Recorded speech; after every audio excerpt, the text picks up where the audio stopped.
Xo'p, hoji oshi unda gunohmi? Birodar, gunoh. Keling, men sizga isbotlab beraman. Yetimlar bor, och.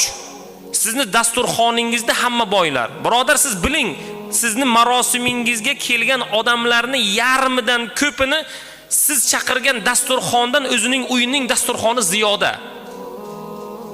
Undan zo'rki kam emas. Va bugun payg'ambar sollallohu alayhi va sallam nima dedilar? Eng yomon dasturxon shunday dasturxonki, boylar chaqirib, kambag'allar esdan chiqarilsa. Bizni bugun ehsonlarimizda hamma to'qlar, bitta yarimta topilmasa, yo'q.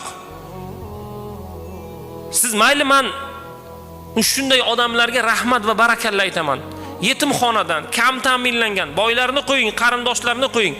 Aynan kambag'al bechoralarni chaqirib o'shalarga ziyofat bering, mashalloh, qo'lingizdan kelsa.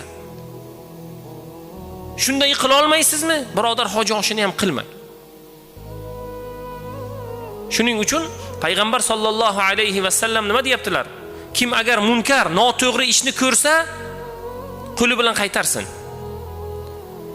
Qo'li bilan qaytara olmasa, tili bilan qaytarsin.